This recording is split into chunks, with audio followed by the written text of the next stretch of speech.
What happened when Chris Barnes left Cannibal Corpse? Some say his career took a nosedive. I say only some of his albums from the band he's currently in are under decent, and this isn't one of them.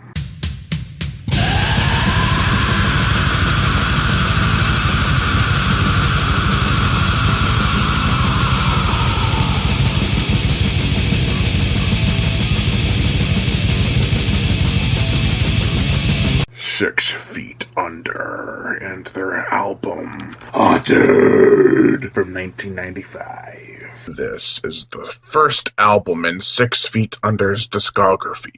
With Chris Barnes on vocals, Alan West on electric guitars, Terry Butler on bass, and Glenn Gale on drums, this, at the time, four-man band gave us a unique take in what could have easily been geared as a Cannibal Corpse ripoff. To Barnes' credit, he did something different. It hasn't always turned out for the best in every album, but there are quite a few highlights. The artwork could have been better. It is basically just lifted from the poster of a film called The Haunting of Morella, which was directed by B-movie maker Jim Wynorski and released in 1990. Which, oddly enough, is the same year Cannibal Corpse released their first album, Eat 'Em Back to Life, which I reviewed last time.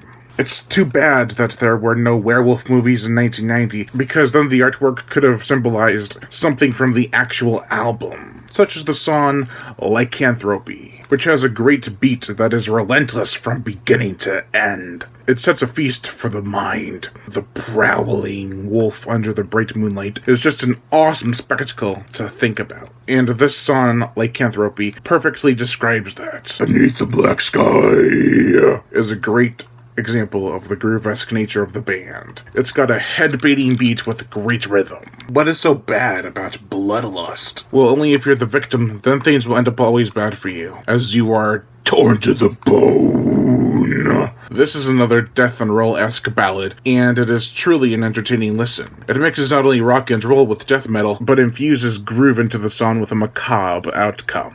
There's a good way to end your album, and that is by having the title track featured last. If you have a cool song with a spooky name, then damn it all to hell, it should be your album's title. The song, Haunted, is definitely up there with one of the better tracks on this album.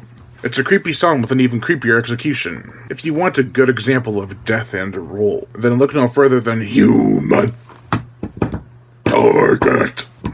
This could easily have been classified as a rock and roll song, but the vocals shatter any possibility of that. Speaking of the vocals, this is when Barnes still sounded like he was from Cannibal Corpse to an extent. The overuse of marijuana definitely made his voice more hoarse and weak over the years. This still captures the great growls of the original Barnes we remember. As an album, it just meshes together with each song having about the same pitch. However, there's enough creativity here to keep it interesting. The 11 tracks are an entertaining enough listen to not label that album as having all filler songs. At around 38 minutes, the album never overstays its welcome. You may become a bit bored near the end, but those last few songs have that great death and roll feel, so you definitely do not want to miss out on them.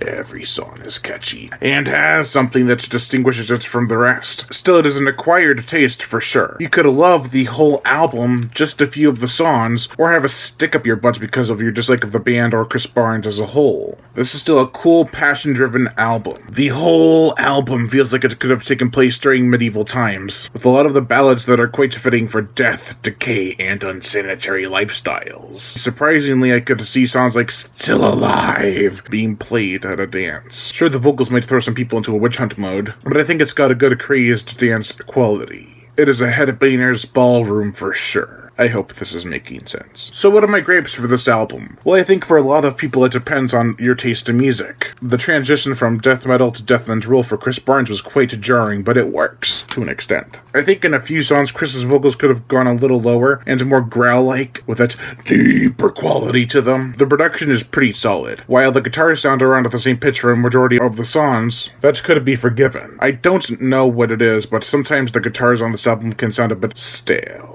Is this the worst album ever? No. It is not even the worst 6 Feet Under album. It's pretty average, but not in a bad way. They did a decent job. It's entertaining to an extent, the songs are catchy, the production is almost crisp, and Chris's vocals are a pendulum from decent to poor. For an album from 1995, it certainly is a more polished record than anything from Cannibal Corpse's time with Barnes. Even the stuff that came out the year prior from Cannibal Corpse isn't quite as mint as this album.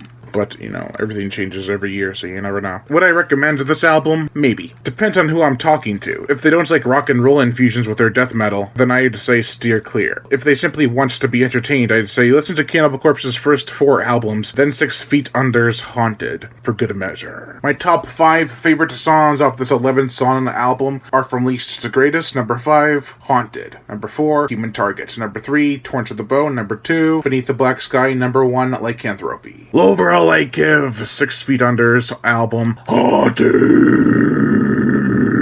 a 2.5 out of 5. Lion Brian got a host of horror show entertainment. To make sure to like my Facebook page in the description below, leave comments and subscribe.